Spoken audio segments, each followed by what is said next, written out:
मुझे याद है जब कोरोना का इशू चल रहा था हजरत, मीडिया किस तरह अपने ट्रैप में फंसाता है और हम बाखबर ही नहीं है।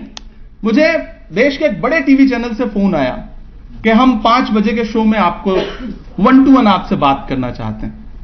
हमने कहा टॉपिक क्या है? तो उन्होंने एक सियासी पॉलिटिकल टॉपिक दिया। हमने कहा ठीक है, टॉपिक अच्छा है, इस पे बात करेंगे। 15 मिनट पहले मैंने टीवी ऑन किया और मैंने सोचा कि देखें इनका प्रोमो क्या चल रहा है। तो उनका प्रोमो चल रहा था कि 15 मिनट बाद इमरान प्रतापगढ़ी आपके सामने होंगे और हम बात करेंगे जाहिल जमात पर। आप मीडिया के खेल को समझिए। आपसे कह दिया गया कि टॉपिक यह है, प्रोमो कुछ और चलाया गया। 15 मिनट बाद एक सवाल आपके टॉपिक का होगा और उसके बाद फिर बहस जाकर के वहां जाएगी जहां से मौजूदा हुकूमत हो या जो एजेंडा है उस एजेंडे को फायदा पहुंचे। आपको पता ही नहीं है। बहुत सारे लोग मुझसे कहते हैं कि टीवी चैनलों पे जाकर के जो लोग बैठते हैं, सो कॉल्ड मौलाना हो या फिर सोशल एक्टिविस्ट हो, इनको रोकते क्यों नहीं आप लोग? जाकर के क्यों बेइज्जती करा रहे हैं टीवी चैनलों की? तो कभी कभी मैं सोचता हूं ये मासूम लोग हैं, ये बहुत खराब भी नहीं है बेचारे। इनको पता ही नहीं कि इनको किस एजेंडे के लिए बुलाया जा रहा है। इनको तो फोन कर दिया जाता है कि आज शाम में शो है और आप आइए, आप टीवी पे दिखेंगे। तो साहब तो इसी बात का खुश हैं कि अगले 1.5 घंटे हम टीवी पे दिखेंगे। अब वहां आपके नाम पे कौन सा बिल फाड़ा जा रहा है और आपके नाम पे पूरी कम्युनिटी को किस तरह जलील किया जा रहा है, इसके जिम्मेदार हम भी तो है ना। हमारे पास ऐसी कोई मोरल टीम है जो इससे लोगों की मॉनिटरिंग कर सके, उनको रोक सके, उनको कंट्रोल कर सके। हम नहीं रोक सकते, अदीब साहब नहीं रोक सकते, खालिद साहब नहीं रोक सकते। हम सियासी लोग हैं, हम किसी को रोकेंगे तो कहेंगे अरे तो पार्टी का मसला है, तो नहीं चाहते कि हम जाके टीवी चैनल पे दिखें। हम नेता बने ये चाहते ही नहीं। तो क्या हमारे पास ऐसी कोई तंजीम है? तो हमें बहुत सोचने की जरूरत है। हम जहां खड़े हैं और जिस तरह से हमारे खिलाफ साजिशें, हम आगाह ही नहीं है। सही बात तो यह है, बस हम कुर्बानी देने के लिए तैयार हैं। हमें लगता है कि जरूरत पड़ेगी तो हम कुर्बानी दे देंगे, लेकिन कुर्बानी देने का वक्त होता है। चिराग अगर दोपहर में जलाओगे तो अंधेरा खत्म नहीं होगा, चिराग खत्म हो जाएगा। तो आपको पहले तो यह पहचानना है कि आपकी लड़ाई क्या है और उसे लड़ना कैसे है। किसी ने मुझसे कहा था कि इमरान साहब, आपके और बाकी कम्युनिटीज के बीच में फर्क आपको पता है? हमने कहा बताइए।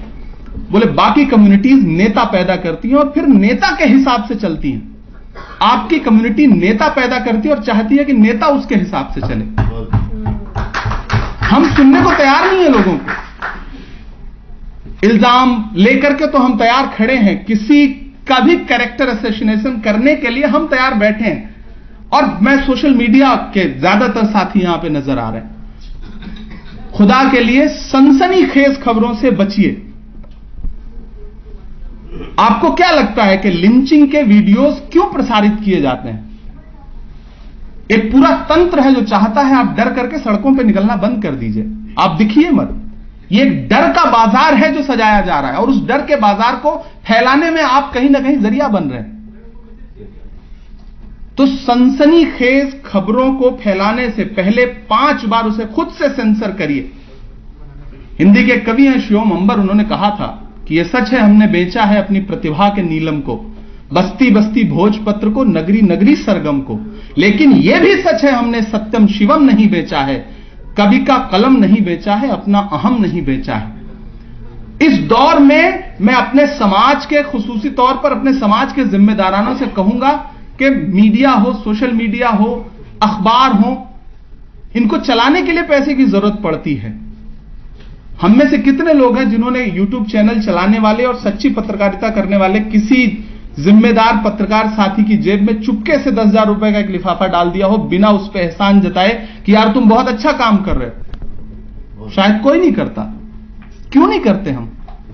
और आप चाहते हो कि आपकी लड़ाई लड़ने वाले लोग आए, खड़े हो जाएं, लड़के शहीद हो जाएं। उनके भी घर है, उनके भी परिवार है। तो आपने अपने लिए लड़ने वाले लोगों को ताकत देने के बारे में कभी सोचा कि ताकत देने का तरीका क्या है? मौजूदा दौर में सिस्टम ने क्या किया है, सबको इंटरकनेक्ट कर दिया है। जितने भी पिलर हैं ना, तंत्र हैं डेमोक्रेसी के, सबको इंटरकनेक्ट कर दिया है। वो सब एक दूसरे के लिए काम कर रहे हैं। ऐसी छोटी छोटी बातों पे FIR तैयार बैठी है कि आप सोच नहीं सकते हैं, और सब झेल रहे हैं। जो हमला हुआ अभी सैफ अली खान पर, अगर वही बयान किसी और ने दिया होता और उसका नाम कुछ और होता तो अब तक तो वह टेररिस्ट घोषित हो चुका होता कि उसके इन्फ्लुएंस की वजह से जाकर के अटैक हुआ, लोग उसके विचारों से, उसकी भाषा से ऐसे प्रभावित हो रहे हैं। लेकिन किस तरीके से एक सच को छुपाना है, झूठ को दुनिया के सामने लाना है, यह मीडिया बहुत अच्छे से कर रहा है, पिछले कई सालों से कर रहा है। अफसोस है कि हम उस खेल को अभी तक सही से नहीं समझ पाए। तो मेरी आप सबसे गुजारिश है कि मीडिया से ज्यादा तो यहां पे जाहिर सी बात है मिल्लत टाइम्स सोशल मीडिया का बहुत बड़ा प्लेटफॉर्म है और पूरी दुनिया में सुना जा रहा है। मैं शम्स साहब की लगातार इनकी खबरें देखता रहता हूं, मतलब इनकी खबरें लेता नहीं रहता बल्कि इनकी खबरें देखता रहता हूं। ये खबरें लेते हैं लोगों की और अच्छी पत्रकारिता कर रहे हैं। और कुछ और भी तमाम, यहां मुझे तमाम चेहरे दिख रहे हैं, ऐसे यूट्यूब चैनल चलाने वाले साथी हैं जो भीड़ के बीच में जाके पत्रकारिता कर रहे हैं। तो आप सब साथियों को मुबारकबाद। कुछ बहुत ज्यादा नहीं बोलना है, बस इतना कहना है कि आप कितने भी एमएलए एमपी बना लो, आप कितने भी मिनिस्टर बना लो, आप कितने भी ब्यूरोक्रेट्स बना लो, लेकिन जब तक अच्छे मीडिया कर्मी नहीं बनाओगे आपकी लड़ाई अधूरी रहेगी, कमजोर रहेगी और आप कोई भी लड़ाई नहीं जीत पाओगे। यह मैं जिम्मेदारी से यहां कह रहा हूं, क्योंकि यह बहुत बड़ा तंत्र है, जिस तंत्र में जब तक आप उस तंत्र का हिस्सा नहीं होंगे, इसलिए अपने आसपास ऐसे बच्चों को पहचानिए जिनका इंटरेस्ट हो सहाफत में, जो पत्रकारिता करना चाहते हो, जो अच्छी एंकरिंग कर सके, अच्छा बोलना जानते हो, उनको इंकरेज करिए कि मीडिया का हिस्सा बनो और हो सके तो अपनी तरफ से उनकी मदद करिए।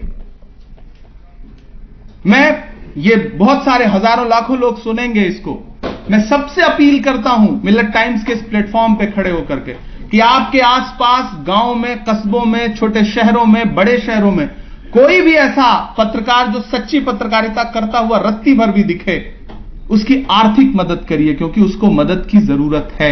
यह मैं पूरे देश के लोगों से कहना चाहता हूं। भूखे पेट भजन नहीं होता है। जब तक संसाधन नहीं होगा, अच्छा कैमरा नहीं होगा, आप मोबाइल कैमरे से रिकॉर्ड करो, जाहिर सी बात है क्वालिटी अच्छी नहीं आएगी, तो व्यूज कहां आएंगे? जो एचडी से रिकॉर्ड कर रहे हैं, डीएसएलआर से रिकॉर्ड कर रहे हैं, उनके यहां अच्छे व्यूज आएंगे, अच्छा देखा जाएगा, प्रेजेंटेशन अच्छा है, पैकेजिंग अच्छी है उनकी, माल अंदर क्या है वो तो सब जानते हैं। झूठ को भी किस सलीके के साथ परोसा जा रहा है जब पैकेजिंग अच्छी होती है। हिटलर ने कहा था ना, एक झूठ तब तक बोलो जब तक सच ना मान लिया जाए। एक खबर हम खुद, मतलब मैं आज ये बात इतराफ करता हूं कि एक वक्त मीडिया कर्मियों ने, मीडिया ने, टीवी चैनल्स ने ऐसा दिखाया कि दुनिया में कहीं भी कुछ हो रहा है तो एक चेहरा उठाते थे, उसको एक टोपी पहनाते थे, कुर्ता पजामा पहनाते थे, दाढ़ी लगा देते थे और एक फ्रेम बना देते थे। तो हालत यह हो गई थी, सच में मैं ये बात इतराफ कर रहा हूं यहां खड़ा होकर के, मीडिया किस तरह असर करता है कि जब किसी मॉल में, किसी सोशल जगह पे, किसी पार्क में ढेर सारे मदरसे के बच्चे खेलते हुए दिख जाते थे तो हमें लगता था ये यहां क्या कर रहे हैं। ये मीडिया आपके दिलो दिमाग पे इस तरह असर डालता है, ऐसा फ्रेम किया गया था। तो आप मीडिया के असर को समझिए। मीडिया आपको हर दिन मुजरिम बना रहा है और आप चुपचाप बैठे हैं।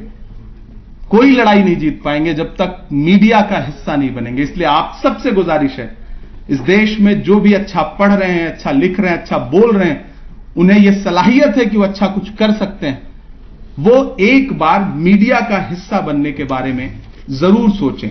मैं आज पढ़ रहा था तो मुझे एक चीजें समझ में आई कि डेमोक्रेसी पे बात हो रही है। डेमोक्रेसी जो हमें मिली है कोई खैरात नहीं है और इसे बचाने की जिम्मेदारी भी हमारी है। डेमोक्रेसी ऐसी कोई चीज नहीं कि एक बार मिल गई, मतलब सरकारी नौकरी नहीं है कि एक बार मिल गई तो मिल गई, चलती रहेगी, तनख्वाह आती रहेगी। नहीं, इसे आप बिल्कुल प्राइवेट नौकरी की तरह समझिए कि अगर ऑफिस नहीं जाएंगे तो तनख्वाह कटेगी। अगर ध्यान नहीं देंगे, डेमोक्रेसी को बचाने की रोज लड़ाई नहीं लड़ेंगे ना, तो आपके हिस्से से थोड़ा डेमोक्रेटिक वैल्यूज, आपके हुकूक छिनते रहेंगे और नॉर्मल हो जाएगा। वो आपको लगेगा कि ये तो नॉर्मल चीज है। इसलिए आप साथियों से ये गुजारिश है कि इस ड्यूटी को निभाइए और इस ड्यूटी में डेमोक्रेटिक वैल्यूज बचाने की जो ड्यूटी है, उस ड्यूटी में अच्छी मीडिया को अपने समाज में बचाना भी एक बहुत बड़ी ड्यूटी है। खबरों में बने रहने के लिए फोरम 4 को सब्सक्राइब करें और नोटिफिकेशन पाने के लिए बेल आइकन दबाएं।